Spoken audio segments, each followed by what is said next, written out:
Sean and Chanelle, thank you for being here. First off, you're both from Manitoba. Tell us where in Manitoba and what got you interested in being a magician? Yeah, thanks so much for having us, Creason. I was born and raised in Winnipeg. And Sean? Yes, I was born in Thompson. Yes, yeah. My whole family worked at Inco at that time. And now it's called Valet, but yes, Thompson, yes. Thompson, yeah, and Sean's been doing magic his whole life. I just started to do magic when I met Sean about 4 years ago. I started as his assistant, but then I just got really interested in the craft of magic. So I would, pop out of the box as his assistant, but then go into my own magic trick. And now I'm a soloist magician. And you've been interested in magic since you were how old? Yeah, so I started when I was 12 years old. My family moved to the big city of Winnipeg from Thompson, and then my father stumbled upon a toy store called Toad Hall Toys in Winnipeg, and then behind there was a magician. So I had a lot of challenges when I was growing up with learning disabilities, ADHD. I was bullied, speech impediment. List goes on and on and on. Actually, I died as a baby in Thompson. They flew me to Winnipeg, and then they brought me back to life magically.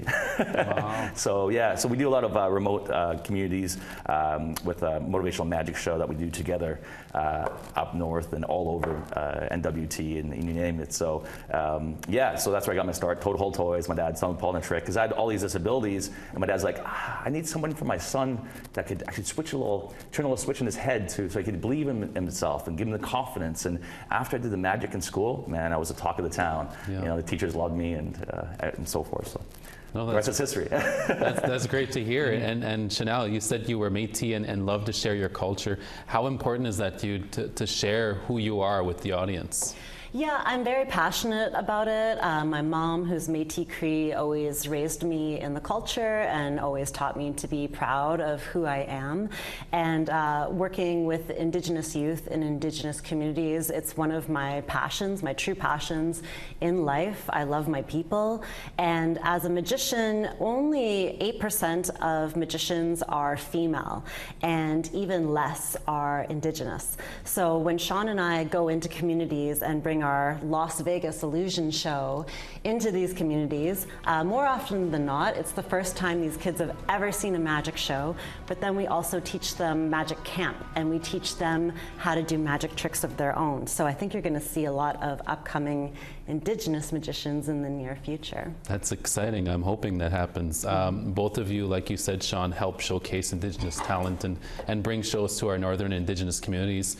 Tell us about a big event you have coming up in July here. Yeah, so Chanelle and I, we both started an amazing entertainment agency called Thrill Star Entertainment. We're just so proud of it, and Chanelle will tell you more, but I'm just gonna do something quick for you here. This is, if you get a little close up on my phone, this here is, well, close up here. I'm gonna push a little button right here, and if you can hear this, but it prints out a business card. So this is our company, thrillstar.net. Thrillstar.net. This is our company here, Whoa. Thrillstar Entertainment. That's Thrillstar Entertainment. There we go. So Chanelle, tell them a little bit more about Thrillstar. Tell Creason. Yeah, so this is an entertainment agency that Sean and I and Sean's brother, Greg Watson, we all started together.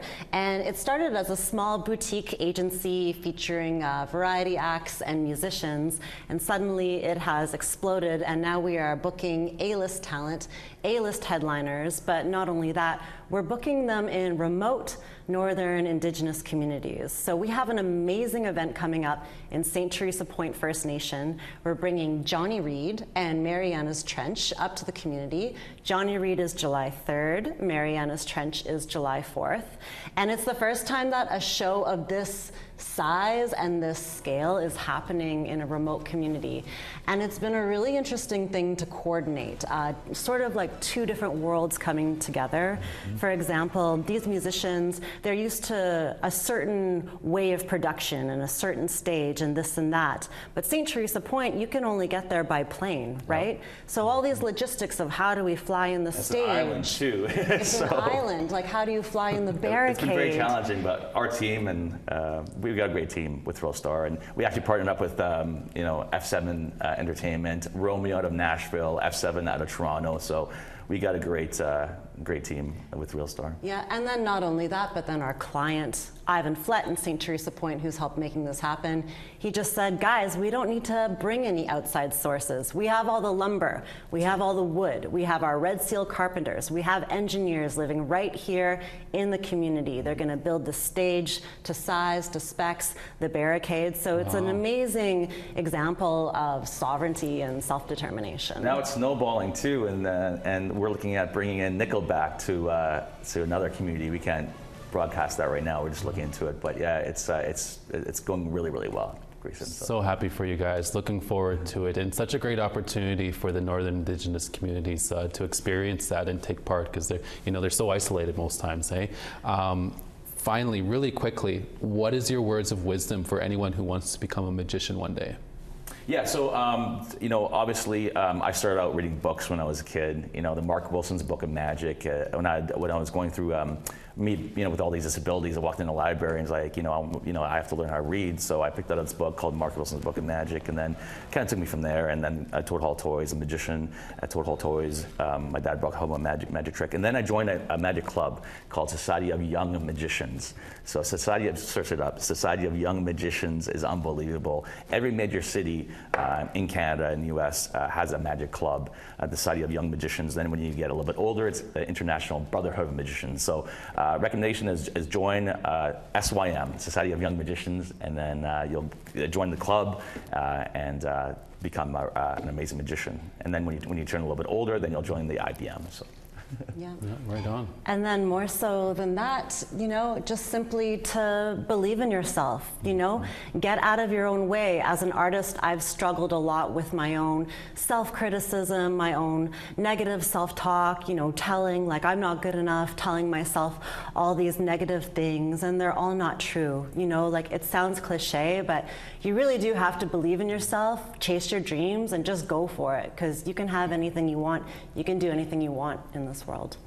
Definitely. And that's what we tell the youth as well too, So the communities love us because we really share our story with the youth and the elders, and they really, that's why we come back to the communities all the time. They bring us back because we're really passionate about what we do, and yeah, so. Perfect. Well, yeah. Sean and Chanelle, thank you for chatting with us, but stick around because we're going to do some magic, right? Yes. But first we have to take one last break, so stick around. You don't want to miss it.